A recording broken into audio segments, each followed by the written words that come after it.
Welcome back, gentlefolk and rapscallions of all persuasions. As we like to say in the Sanderson fandom, there's always another secret. And that includes on my hard drive, because I was a panelist at Dragonsteel Nexus 2024, and I never posted the footage. So please enjoy this panel footage from There's Always Another Secret, Cosmere Easter Eggs. Like, there's still problems like that. I know. If you're going to have people come to Easter eggs, fans, they're probably the diehard. Right. They're degenerates. Consider it. Oh, we have flags are live. Yep. Okay. Sorry. Is this mic live? It is. Testing. Ooh, I can hear my echo, yay. That's pretty cool. Yeah. Go too hard. If you're at the back door, raise your hand. No, that wasn't planned. That's the test. If you're at the back door, raise your hand. Thank you. Okay, yay, we can have everybody hear us. Excellent. Great.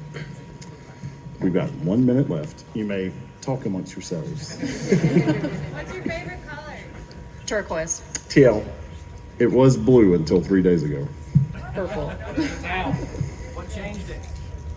You'll find out on this panel. Apparently. I'm the only person on this panel who has not read Wind and Truth.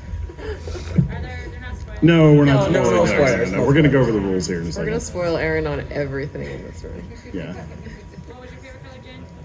Purple. Yeah. No, I'm kidding. My favorite color is blue. Magic had me before Brandon Sanderson ever did. So. Although since Peter's here, I think I have to say green.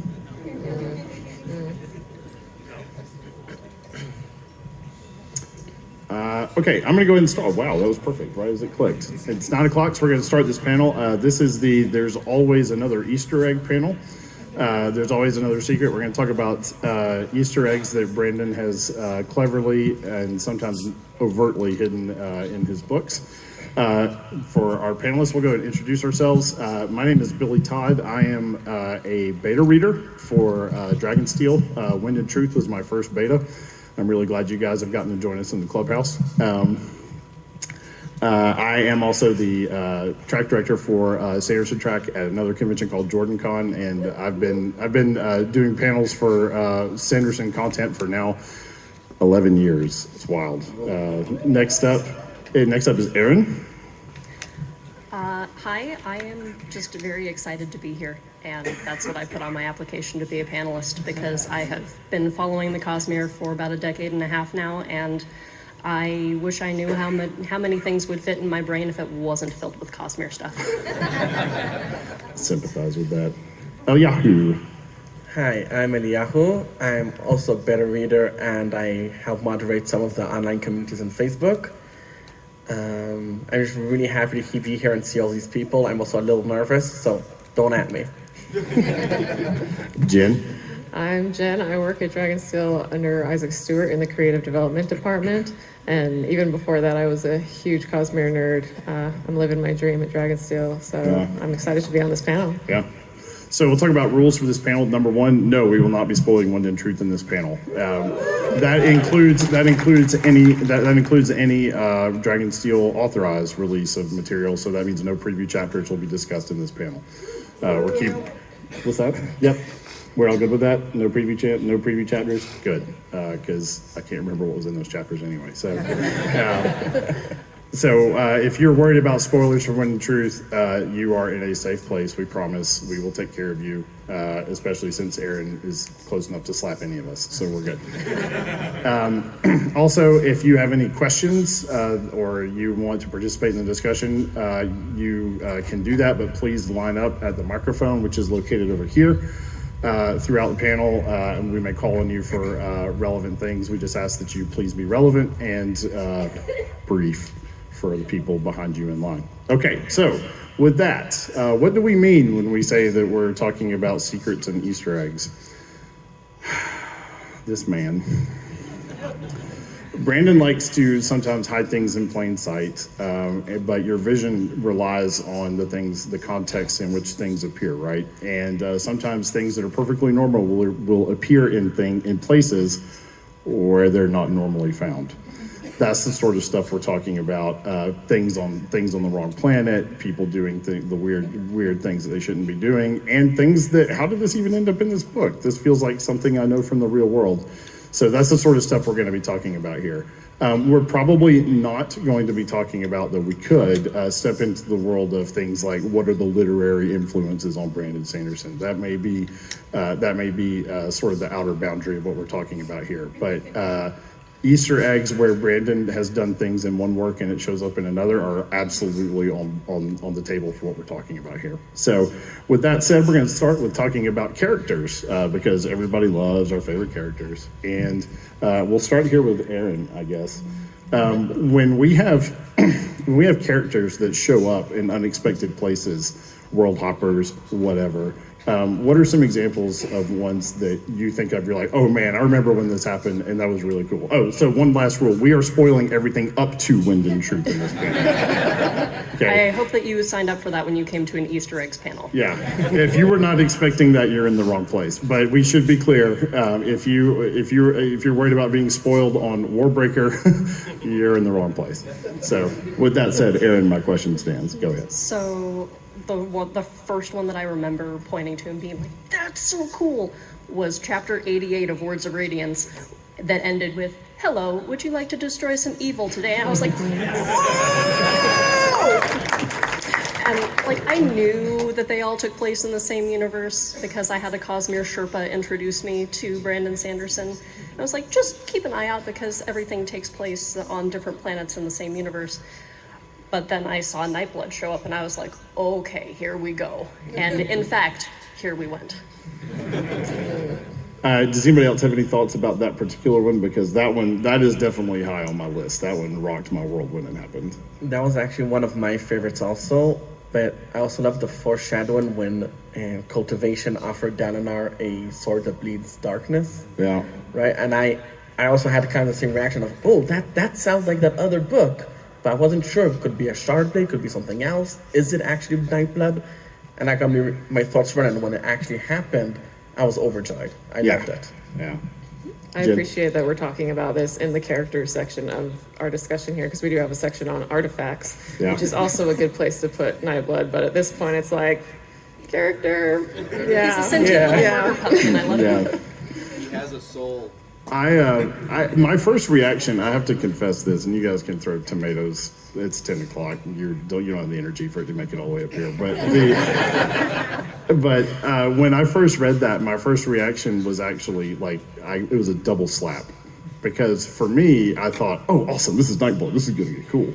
And the next thing I thought was, that voice is totally wrong for this, for Stormlight, right? That character doesn't sound like a Stormlight character. And that's how I thought of it at first. And then I thought, but he's not a Stormlight character, he's a Cosmere character. And one of the things that Brandon is doing here is he's making it clear to us that the rules that apply in one place do feel out of place in other places, right? And Nightblood is like the quintessential example of that to me narratively, that yeah, he talks weird, and for Roshar, but so does Lift, right? And those two kind of I'll say massage the same part of my demented brain, I guess. I appreciate that Brandon pulled a little bit of a bait and switch on us with this because when Zeth gets Nightblood, you're like, there is no worse person that could be holding this weapon. And then we continue onward and like it's pure innocent happy joy between these two. It's not threatening at all. It's like, that's not where I thought that was going. I also like, there's a piece of me that when that happened, the first thing I thought was, what an aesthetic choice, right? This is a man who is infamously, like in fantasy literature, associated with the words dressed in white. Mm-hmm. And this is a sword that, bleeds darkness. Mm-hmm. What a great visual contrast that is. Yeah. I love it. So Aaron went with Nightblood. What other? I guess we'll go with Jen next. Jen, what showed up that thrilled you?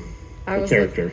I am kind of jumping between. These aren't even really Easter eggs, but like Kelsier, the way that he appears in various places has always interested me. Like his you know, he's Kelsier on Skadro with his people in the north, and then he's the sovereign in the south, and then he's Thydakar over here in Stormlight, and he's kind of taking on these different character personas in these different places. And we know Brandon has talked about Era 3 being called Ghostbloods. Like, what is going on with Kelsier? Where is this gonna go? Like, I'm just so excited for that. I was very ashamed of myself that it took me 6 years to realize that Kelsier was leading the Ghostbloods, because he's literally a ghost trying to use hemalurgy to staple himself back onto a body. that was a bit of shame for me in 2022, because Secret History had been out for 6 years. Eliyahu, what do you think about Kelsier?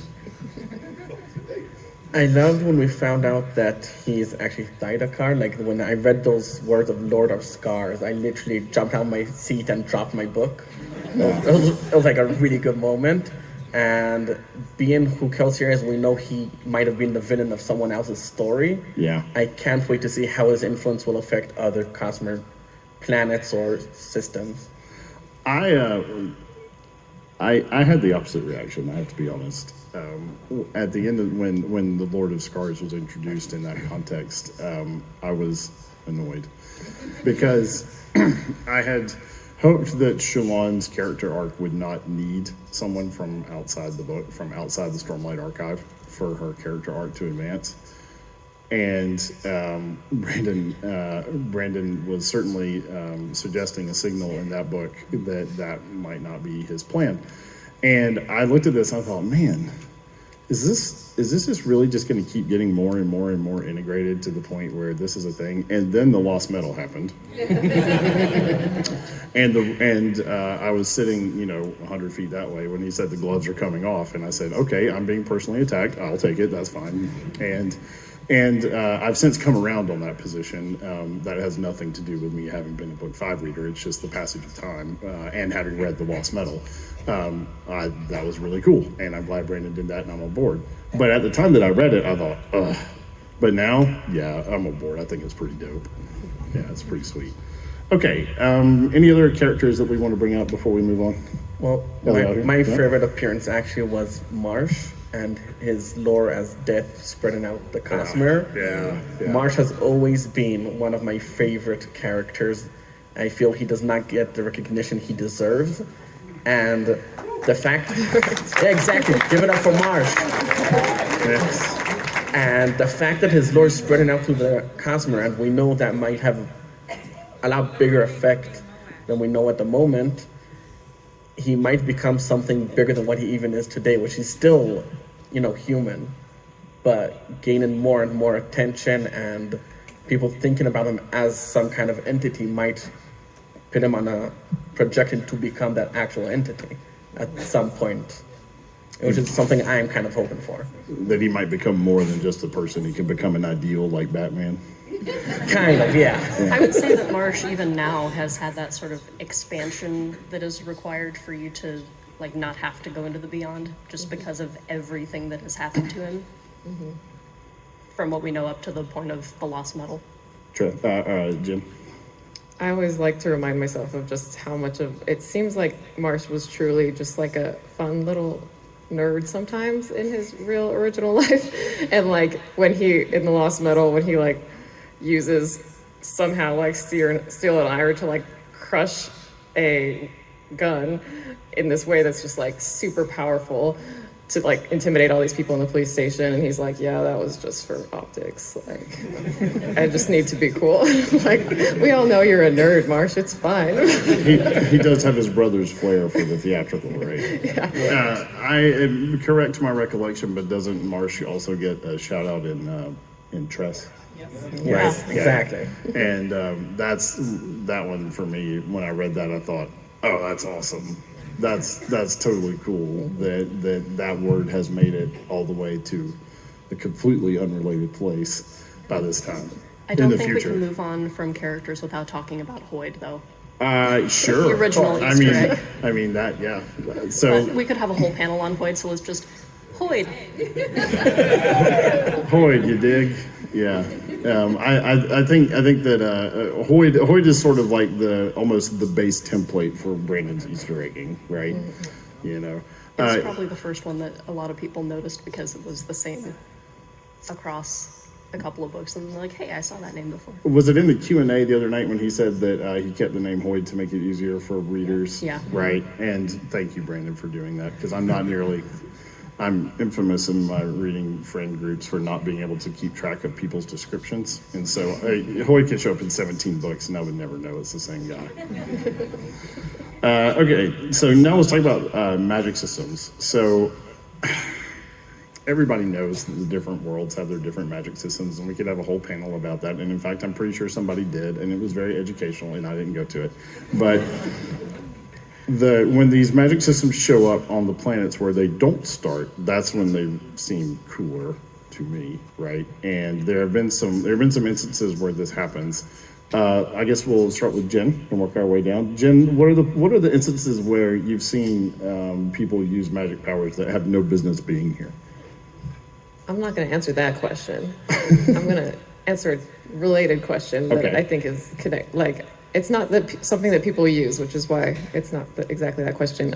But I've been thinking, I was on an Unmade panel yesterday, and it reminded me about how we see like the Midnight Essence as part of an Unmade, and then we see it later in Tress, completely unrelated to that Unmade. We were also talking about death rattles and how Miles might have said a death rattle when he died over on Skadril. It made me think about these things that are kind of universal constants across the Cosmere.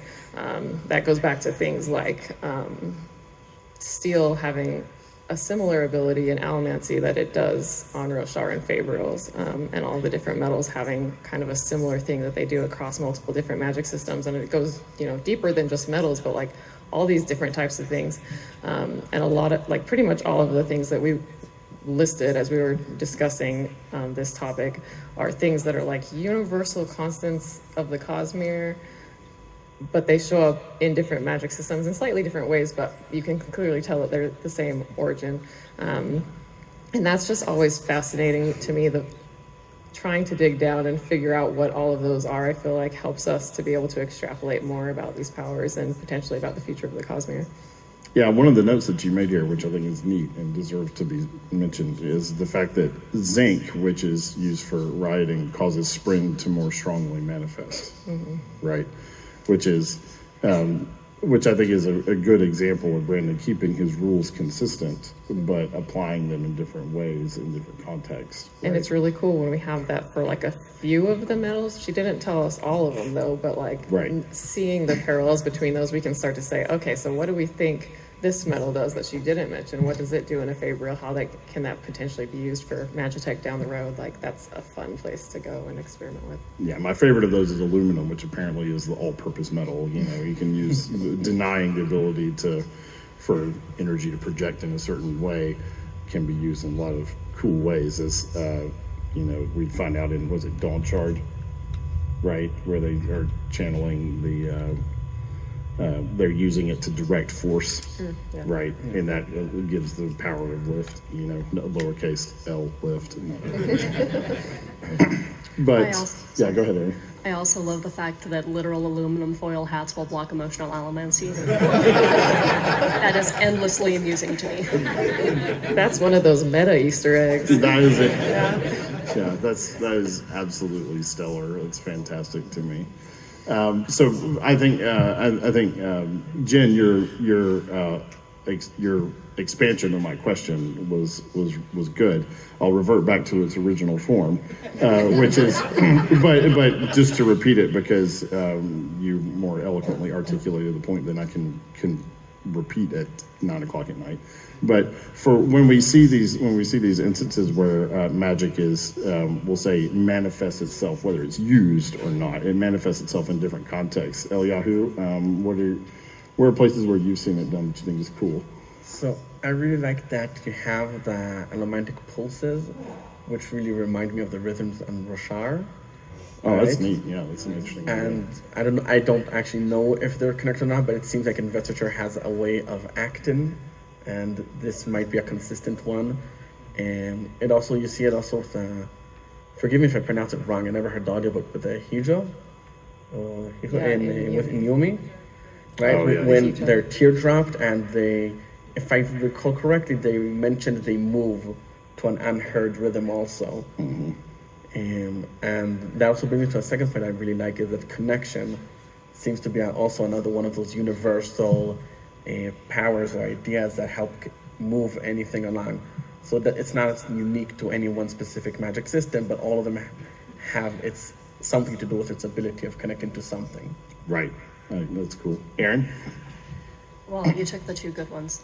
I think my favorite has to be when we see Xyle use Awakening, but we know that he's not using Breath for Awakening. He's using Stormlight for Awakening because he's hacked that somehow because he's something.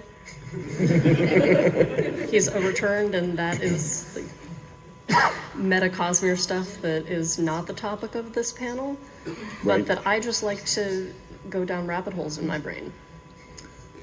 If you have a question, if you can, bring it to the mic. But I know it's really hard for you to do, and you're close, so call it out, and I'll repeat it to the crowd. I feel like I just read that scene, and it's fairly certain that it says breaths with a capital B, like Nehel is using breaths. Did I read that wrong? Is it like confirmed he's using Stormlight to awaken? The comment from the audience was the audience member thinks that it may actually say that he's using breath with a capital B to do this, and the question to the panel was, is it Stormlight or is it breath? I 100% do not remember. I'm sorry, I only read Rhythm of War twice. I think the reality is that he can use both. I think I don't know which one he would have used in that moment, but It says breaths. okay.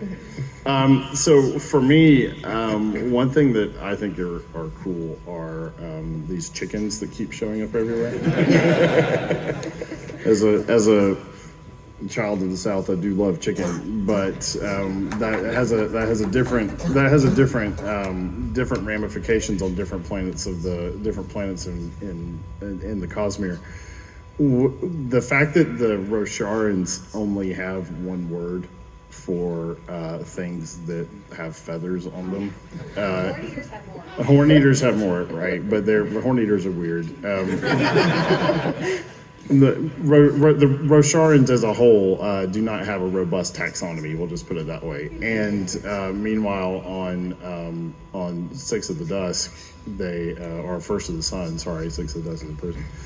On First of the Sun, they have a very they understand that birds and chickens and things are different, like they do on most worlds. I think it's interesting when they show up. I just love it when a Rosharan looks at an AVR and calls it a chicken. I get tickled by that every time. Brandon could have, this is not a Wind and Truth spoiler, he could have a chapter where it's just like, Lift called it a chicken, Lift called it a chicken, Lift called it a chicken for 100 sentences, and I would crack up halfway through because I'm degenerate like this. I love it. But one of the things I like about this is because this is alien technology for them, right? The Rosharans have no idea what's going on here. And I like it. I like seeing it when people show up and use tools that the people around them don't even know are tools, right? And that's always a really neat thing for the reader to have been clued in on that the characters are not. And I always enjoy that. We have a question here from the audience. Speaking of chickens and how it's one word for a bunch of different animals, do you have any theories on if there's any other ones on Roshar, like horses? So I asked Brandon a question a long time ago, 9 years ago once. I looked at him and I said, is the word chicken a clue to the reader? And he said, well, what do you mean by that, Billy? And I said, when you are using the word chicken, and we know that chickens are, we know that you are telling us that the Rosharans have an incomplete taxonomy for birds. Are you putting us on notice that this is a problem for them linguistically? And he said, yes, this is your canary in the coal mine. He was the one who made that pun. This is your canary in the coal mine linguistically, that this is a problem. The chicken in the coal mine, yeah. But then my question was, well, what about the word spread? And he said, now you're thinking, now you're in the right place, right? And we've had subsequent, wob from Brandon for a long time that this is the sort of stuff that, Spren, they have a completely wrong taxonomy for Spren and this other stuff. And that's all the other different manifestations of of the word, of what other words there are. We don't know yet. Back to your question, are horses one of them? That's not something that would have occurred to me to ask. There's a popular theory that horses could be goats. As far as I'm concerned, that is now canon. Maybe I'll have to take that up with continuity. We should ask Karen about that. No, I would not. That would not have occurred to me. I like that one. That's good. Erin, you want to take a crack at that one? Are horses goats? Sorry, are goats horses? That's the better way to phrase that. I'm going to say no, because we have people talking about how horses are like Rashadium are just like bigger, better versions of horses, but they are still like similar looking enough that they would call them the same thing. And we know that Rashadium are what we would call horses, but they just have a music spren that attaches to them. So, Thank you. Thanks. I think Next if I question. had like one, I would Yeah, go say, ahead, Jen. like you said, they don't have a robust taxonomy. Kremling seems to mean just all bugs, all of the bugs. I think.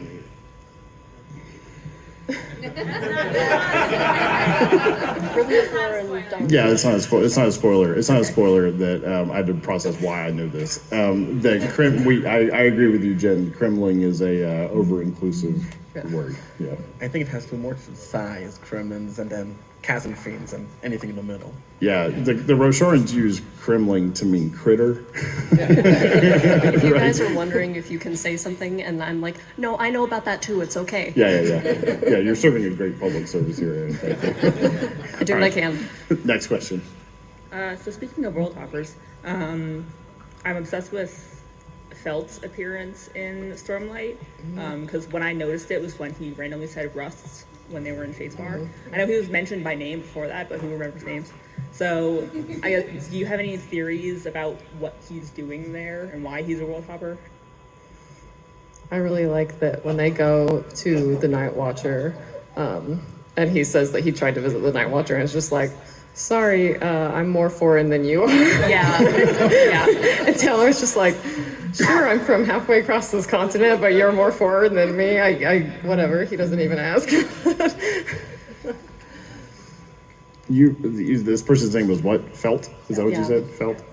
Yeah, the word rusts. I love it when we get the insertion of words like chicken, right? Where they don't belong. Rust doesn't belong. A Rosharan should not be saying. It should not be.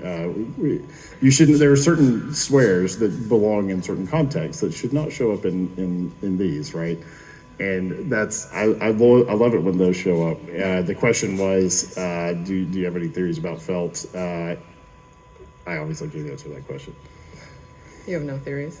What's that? You have no theories. I don't have a theory. I don't feel we have enough information yet. I think he's on vacation because Roshar is just a really chill planet that you totally want a vacation to. Yeah. He's obviously interning for his meteorology degree. I haven't read Wind and Truth, and I remember Felt being involved in the Elland political stuff, and maybe he's just doing political stuff. That's my theory.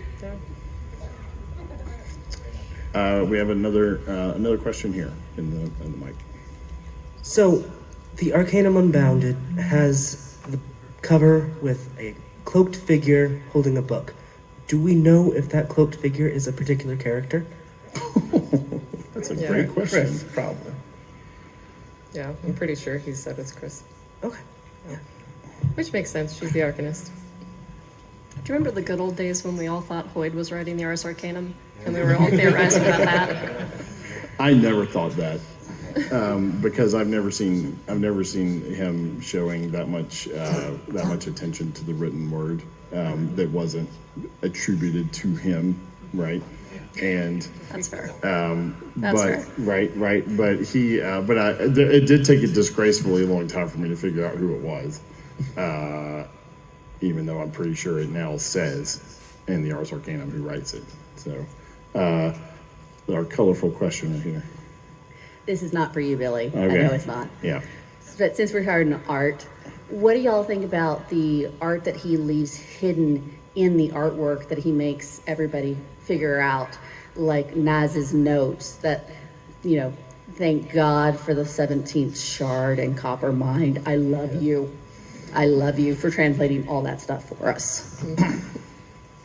Well, I do work in the art department, and so when we were going to talk at the end about like what our favorite things are, I was like, well, I guess this is kind of cliche of me, but like all the secrets that he buries in the art are just my favorite. One of my favorites is in the piece in Stormlight of Syanat, and how she's called the taker of secrets, but the text, there's like text around it that looks like just page decoration. It doesn't even look like a language, but it is a language, and it says keeper of secrets. And it's that foreshadowing of her kind of changing her identity and moving away from Odium a little bit, and I've always just thought that was so cool. Yeah. One of the other things that we had down later was that Ben McSweeney hid his Ink Thinker logo in the broadsheets. And at Brandon's spoiler Q&A, he's like, yeah, we just leave sections in the broadsheets for Ben to do his Ben stuff.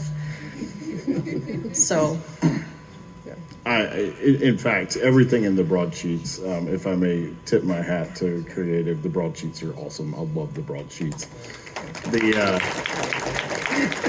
They are completely unnecessary for the book, and they enhance them so much. They're great flavor. It's mostly Ben and Isaac, and they have so much fun with it. Like, yeah. It's pretty goofy. Okay, we have a question here. In Tress, the Marsh shows up, or can you get a little closer to the mic? Yeah. In Tress, Marsh is mentioned as death. We see mentions of the Iriali that we so far know from Roshar, though there's implications of otherwise, and then Elantrian itself. So, but we don't know exactly where it is, and since there's no perpendicularity, do you think that implies that that Lumar must be like very smack dab in the star system for all of these various cultures to congregate there in some way or form? That's a neat question. Eliyahu, do you have any thoughts on that? Sorry, I didn't hear the end of it. Does that imply that like Lumar must be like at the very center of the Cosmere star system for all of these cultures to congregate there? It's at some sort of crossroads or something. Yeah, that's a really interesting theory. I like that. The question is how you would access the planet actually, and you'd have to have someone with the ability to open a gate, or might be another way of entering planets we do not know of yet, also else callers, of course. But having one of those would make Lumar actually a really interesting crossroads for these cultures.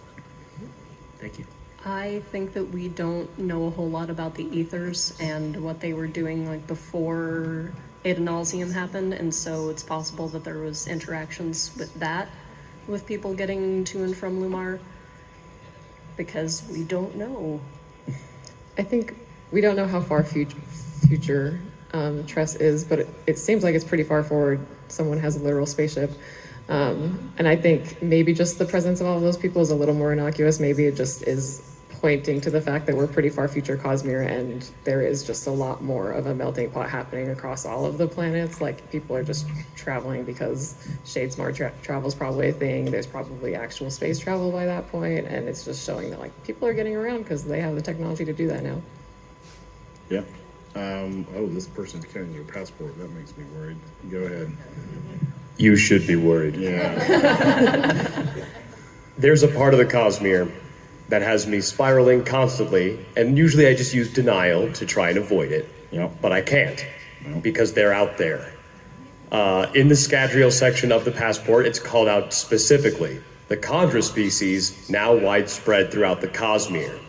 This drives me insane. Yeah. Please do my homework for me. Do we know who some Chondra are, or do we have any suspicion of that? Or am I gonna have to keep putting the red string with the pictures on my wall in my house?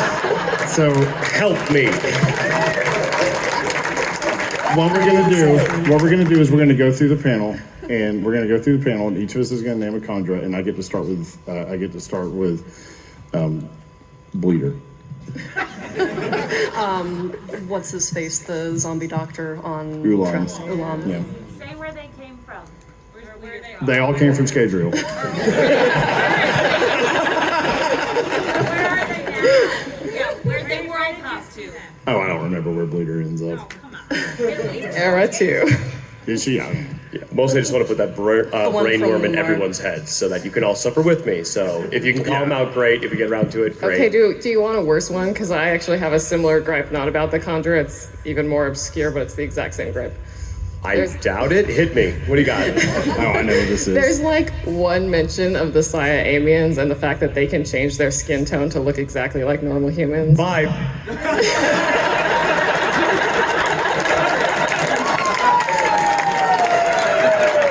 I've got one worse than that.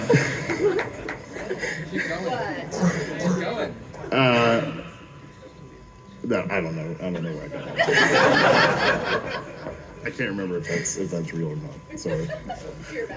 Yeah, I probably made that up. Oh, what? Sleepless. Okay, I wasn't sure if I could say that. They're really bad at intimidating people. Sleepless is what I wanted to say, but I wasn't sure if I They are could. quite intimidating. So, You can usually tell if you know what to look for in them, so that makes me sleep at night a little bit better. all right. So we've got about 12 minutes left, and we're going to get back to the mic. We're going to get back to you guys, but before we do, we want to get back to the most important thing, which is us, because one thing we each wanted to talk about. What's that? Yeah, sure. One of the things we wanted to talk about was stuff that Brandon inserts, Brandon or often creative. Inserts into stuff, and we're going to talk about stuff that's a little more meta, stuff that isn't just like, oh, remember this thing from this other book. It's stuff that maybe may be extrinsic to the Cosmere period, and we're going to talk about stuff that we think, stuff that's meta that we like, and our favorite, like our overall favorite things. So, Erin, I'm going to let you go first because I know you're like tapping this thing. Yeah, it's like the first two. Somebody, and they knew who they are, decided to make the glyph for physician look like the TARDIS. Who did that? I want to find that person because I'm a gigantic It was Whovian. Isaac. I'm a degenerate Whovian, so. And then the second one is the story of Fleet. The majority of it is told in iambic octameter, and there's 16 beats per line. And I discovered this 10 years after Words of Radiance came out, because back in September, I went and saw Henry VI at the Old Globe, and I listened to 6 hours of Shakespeare, and my brain was just primed for iambic meter, and I was like, wait a darn minute. And then standing alone in my kitchen, nobody around me, I went, darn you, Sanderson! Because there is always another secret. That's pretty great. Eliyahu? If we're already talking about the meta Easter eggs, Yeah, meta eggs, yeah. one which is a little more personal for me is that sometimes Easter eggs could possibly not be Easter eggs. For example, coming from the Middle East, I'm very close with Middle Eastern mythology, obviously, being the geek that I am. And the Unmade, for those of you who aren't aware, are named relatively influenced by different goddesses from the Enuma Elish, which is the Babylonian area creation story. And some might say this is just a literature influence for Sanderson. He's like, okay, yeah, that's a cool place to take names from. For me, that feels like an Easter egg or a call out to my heritage, let's put it that way. So that's an Easter egg I will call it an Easter egg, and I love it. Yeah, that's cool. Oh, wow. Yeah, that's great. Jen? I really like books, as probably a lot of us do here. So I just really think it's entertaining when Brandon puts nods to other books in his books. I literally almost died when Wayne was like, this book has talking bunnies. And I was like, Watership Down! And I was like, that was especially close to me because I like picked Watership Down off his shelf in like 8th grade randomly at my cousin's house and read it for a few pages and was hooked when they started talking. Like that was the thing that was like, oh my gosh, I have to read this book now. And so I just was like, that's perfect. I also love the interlude with the ardent chick that's like reading romance novels and doing like a whole like Pride and Prejudice fling. Like, yeah, I'm just so funny. The sequel's always bigger. Yeah. This one is a little more of a cheat because of the way Alcatraz is written and the rules of that series. But as a Wheel of Time fan, when Alcatraz makes reference to who killed Asmodean, unfortunately at this con, there's like now going to be like 10% of this crowd has any idea what I just talked about because we have now found the overlap of Wheel of Time and Alcatraz readers.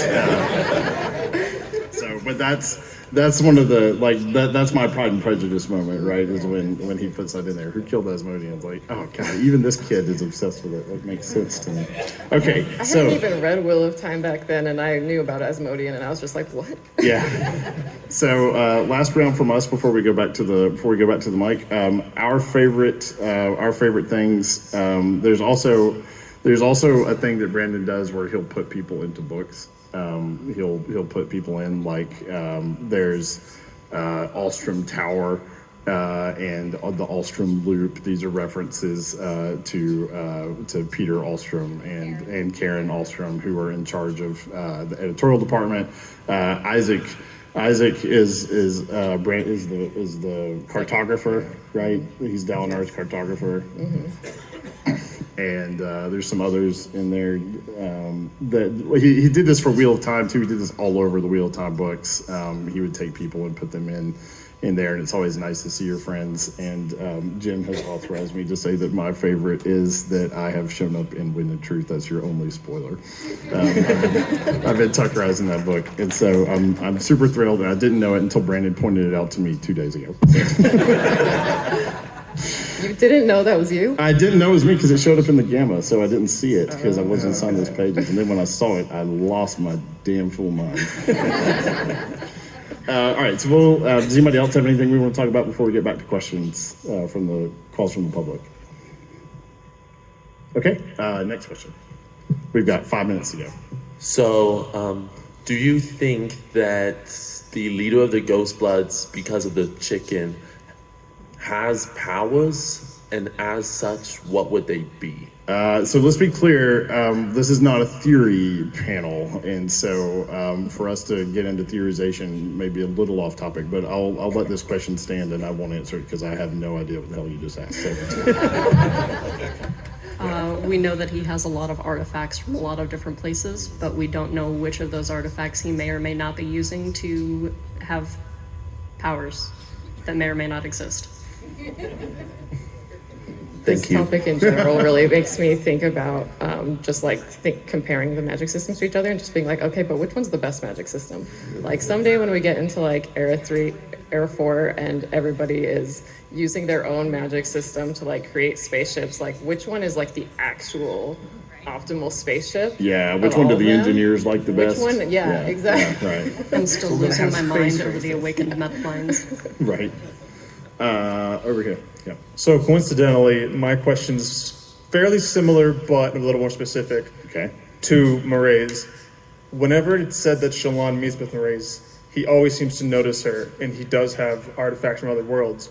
Do we know if it's the aviary warning him, or if it's him burning bronze through use of human energy to get elementic powers? I have no opinion on this question. Could be breath also, like as I said here, life sense. The truth is we don't actually know enough to make a judgment and say what it is, but given the amount of artifacts he has, it's not out of the question that he has either of these. We don't actually know what Mraze's AVR does, and I think it's really frustrating that I feel like there's very little spoilers on it, or like hints as to what this AVR does, even though I think Brendan has said that there are hints there, and I go through it and I'm like, I don't see them, Brendan.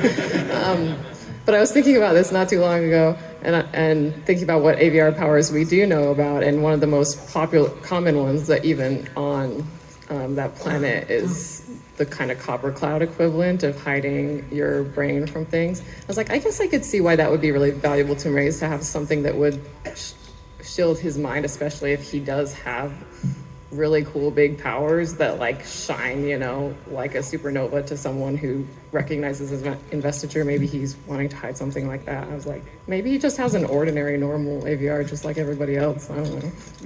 Maybe he's got a chicken. Yeah. I cannot let a Easter eggs panel go by without one of my favorite ones. In Lost Metal, there's a scene where Wayne goes away for a little bit, and when he comes back, Wax is like, "What's that?" And Wayne's like, "Oh, it's really good. It's called chowta." And we know that there's people going back and forth from Roshar, but like what Rosharan has gone to Scadrial and is established enough to have like a food cart or something that sells Obviously, chowta. Cardassian. Yeah, that's a great one. I didn't think of that, but that's a really great one. I agree with that. Whoever was like the first person to take chowda out into the Cosmere must be like the Cosmere's like Bill Gates. Yeah. They have all the money. The inventor of the Cosmere burrito. Here we go.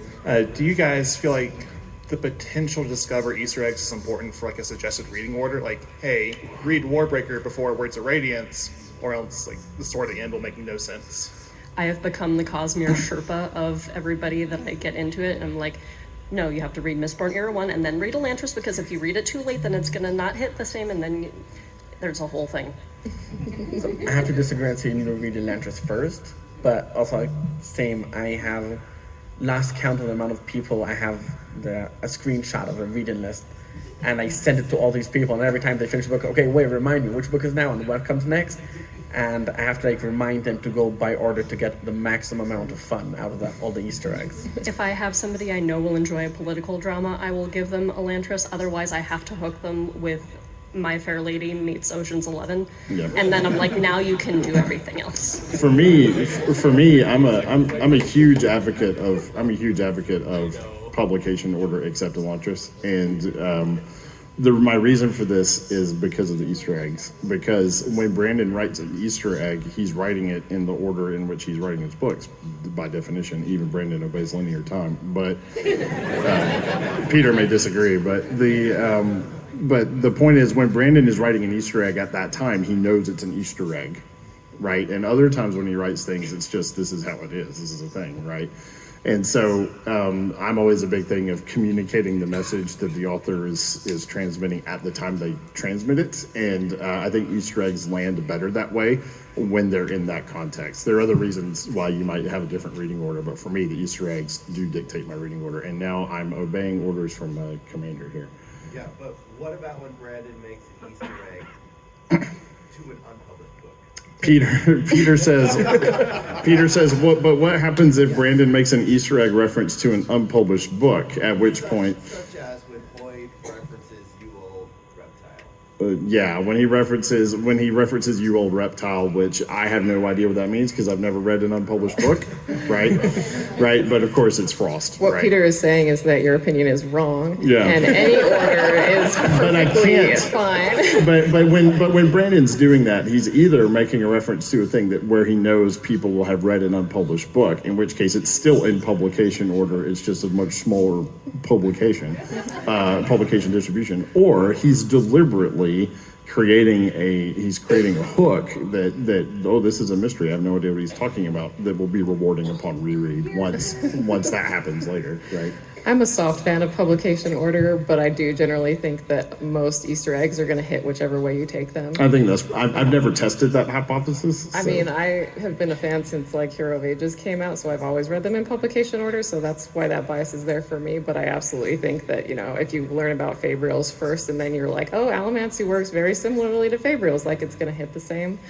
There are some that it's a little bit harder. Like, I don't know if you would remember Nightblood after just one mention in Words of Radiance if you go and read Warbreaker after that. Right. But largely, I'm like, do whatever you want. So I had to hit pause here because it's now 9:46, and I believe that's technically the end of our panel time. Is that correct, Jen? I think we technically have to 10:15. Do we have till 10:15? Awesome. Okay, well, we'll go until somebody... If you guys want to stay that long, I don't know. We'll keep going until panelists nod off or we get kicked out. How about that? If one of Kara's minions comes in and claims the room, then we will surrender it. If you leave now, you will not be judged officially. But we will keep going for as long as you guys can handle it. So we have another question with that having been established. Next. So I hope this isn't too close to theory, but a lot of the shards are associated with numbers, like there being 10 Orders of Knights Radiant for Honor, and I believe in Mistborn series it's something with like 1 out of 16 people are an adium misting. Is there any other like obscure numbers we might be looking over in other books? Because I can't really remember any outside of those two. Oh, we do have another 15 minutes. Isn't 8 for Nalthus? Why? Don't they have 8-day weeks? Or am I just making that up? Yeah, there's like 8 days before a returned has to get a new breath. I Right, think but then they have to and get it's one every week. A week thing, so yeah, so they have like 8 days, so yeah. Okay. Yeah. The question was asked from the audience, how many gods are in the pantheon? And I don't know the answer. I couldn't remember. Like you mean the 16 shards or like on Nalthus? No, Nalthus pantheon. Oh. I don't know. Like the Court of the Gods changes all the time, so. Right. I didn't think there was a set number, Yeah. but we do know that the numbers matter a lot on Roshar, right? 10 is a magic number on Roshar. There are other magic numbers there as well. I think we have a few good guesses of some of the other numbers. If Yeah. it's even, I don't know that it's something that Brandon is doing super deliberately, but like autonomy can obviously be a 1 just because autonomy, like that seems like it probably makes sense. I remember when I read Yumi and there's the whole like Fibonacci sequence keeps coming up, and so I was like, I don't know, like 13, I don't know, like something in the Fibonacci sequence. So I think there's little hints like that of potential numbers, but I don't know that it's necessarily going anywhere where if you figure it out early, you're gonna like figure out the end of the Cosmere. Next question. So it's not a question, but can I share my favorite meta insert? Please, Okay. absolutely. And I don't know if this is canonical, but it's just a little bit personal. So when I had him sign Elantris, I asked for the Aeon for mathematics. And my name is Pi. And I like to think that when I look at the Aeon of mathematics, which I got tattooed here, I can see where the pi symbol is kind of incorporated into the Aeon. So I always thought of that as like a meta Easter egg kind of. How neat. Okay. I think the panel outside of our powers will canonize this, but you may want to talk to Peter later. That's cool. Hi. You mentioned earlier that he inserts some people into the books, like Isaac. He also has insert Tolkien back in Era 1 of Mistborn, but like it's not very obvious. And I think it's only because of like Words of Brandon that it was ever like really confirmed. Are there others like that he's only ever confirmed through like a Words of Brandon that you can think of? He has Robert Jordan in there at some point, I think. Is that like the one where he like tells the story in Rhythm of War? No, or is that something else? Or that's kind of like a Pat Rothfuss thing where he's like, there's a dude that's in an inn and there's no title on whatever. Like that seemed like a reference to something. I'm almost certain there's a reference to Robert Jordan or the Wheel of Time or something, and I can't remember. Oh, Peter's got it. Yeah. So that one was due to a Tuckerization where the person who won requested that it start out like that. Oh. Peter said what Jen just described was the result of a Tuckerization. A Tuckerization is when somebody's name gets inserted into the book in this in-world canonized way. And the person who had that Tuckerization requested that it be done in this way, is what Peter just said. Is there a Robert Jordan, Peter? I am not aware of that. We don't know. Well, there is in my head canon. I mean, there is a Robert Jordan in Song of Ice and Fire. Maybe it's Martin I'm thinking of that did that. Martin did it. Yeah. Okay. Cool. Mike. This is back to the idea of like what magic system would be best in creating technology, if that's all right. Sure, absolutely, go for it. I think I really don't want an explanation for this, but in each of your opinions, if you want to, which magic system would make the best adult toys? It is 10 o'clock on the last day of the con, people. You're supposed to ask Brandon these questions, not us. Soul stamps. That was going to be my answer.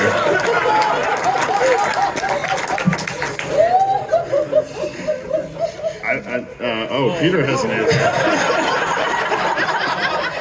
Go for it, Peter. Billy, don't you have an entire panel about this at Jordan? I have an entire panel about this at JordanCon in April if you want to come. The panel is called Kink in My Sanderson Story? I'm not on that panel, so don't ask me, but if the answer is not, if the answer isn't soul stamping, Furukumi has some pretty obvious uses as well. But Furukumi could be good, and I would also have... Yeah. What? fair, Kimmy, whatever. I I don't listen to audiobooks. The audiobooks can be wrong. It's Yeah, fine. the one with the bracelets or whatever, you know, that one. My brain went to allomancy and pushing and pulling and Rioting. Oh my gosh. I just think about Spook outside Vin and Ellen's tent right after they got married. What was that, Jen? Spook has to guard Vin and Ellen's tent like right after they got married. The one thing we do know The is dude that has tin. The one- can hear everything. the one we do know is cryptids are no help. Peter. Well, Milan and Wayne, right? Right. Yeah, that's true. That's true. Being a Condra has its benefits. Whoever's in the mic, please ask him. yes, please. This is why they put us at this time, so it's like officially after hours. Yeah, I didn't know how to follow that one up. So I guess my question or comment really is that the first Easter egg I ever noticed was the colors from Basher and the second, because I'm an audiobook listener, and that was a very like vocal Easter egg. So just hearing about all the other ones that I, as an audiobook listener, miss, I kind of wonder what your thoughts are between audiobook reading and the Easter eggs, if that's more difficult, easier. It sounds like most of you guys are readers, not audiobooks, so I don't know.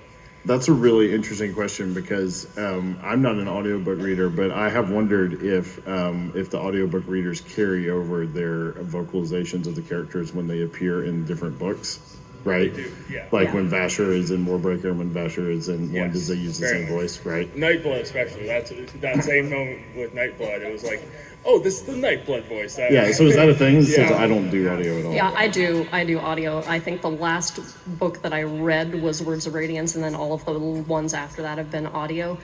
I personally think that if you are introducing someone to the Cosmere, do not have them listen to Mistborn, because Michael Kramer spoils Hero of Ages with the epigraphs and his narration, because he uses Sazed's voice.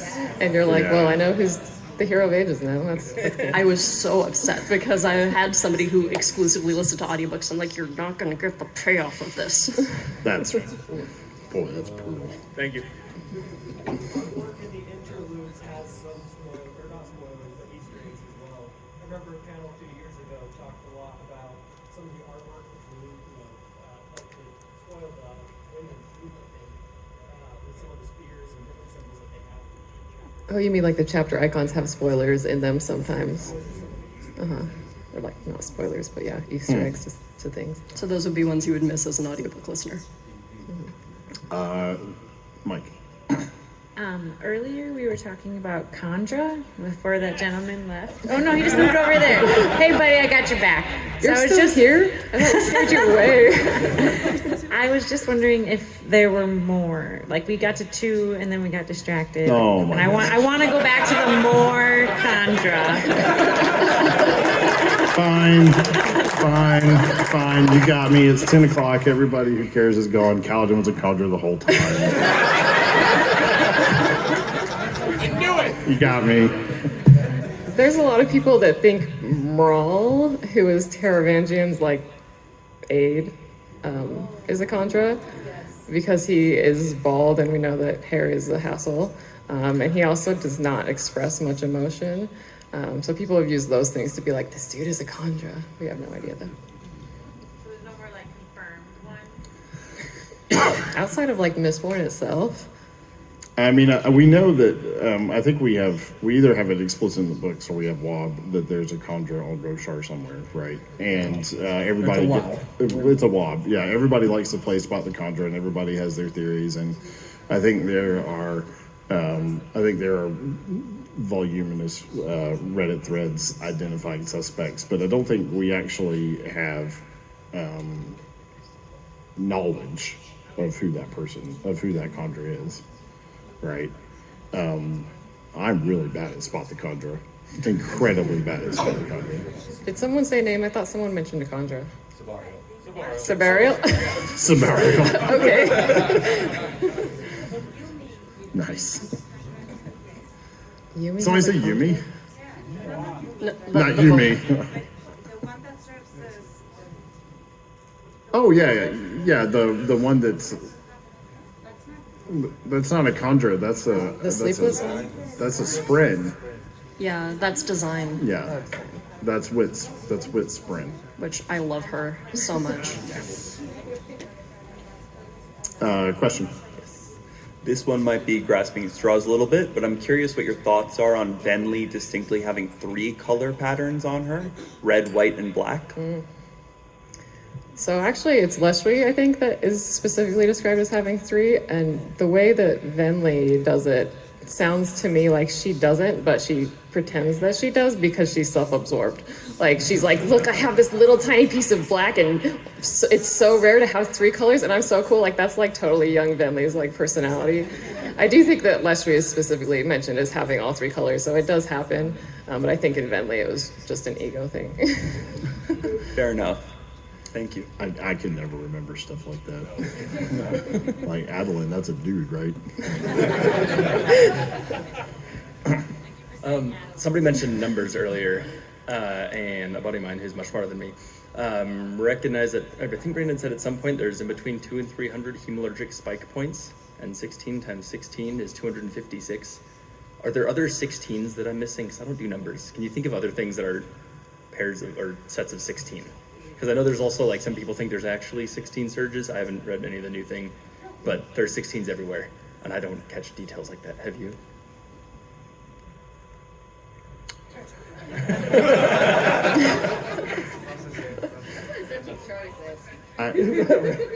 I legitimately don't think I have anything to say to that. Oh, that is an obscure one. Someone was saying that the Well of Ascension fills up at a multiple of 16. Yeah, you're right. Yeah, that's one.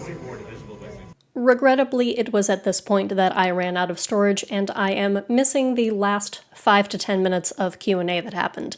We did stay in that panel room for just about as long as they would let us, so it was a wonderful experience. I had a great time. I loved interacting with everybody, and I hope you enjoyed it too. Please do all those delicious things that feed the almighty algorithm, like, share, and subscribe, and I'll see you next time. Bye!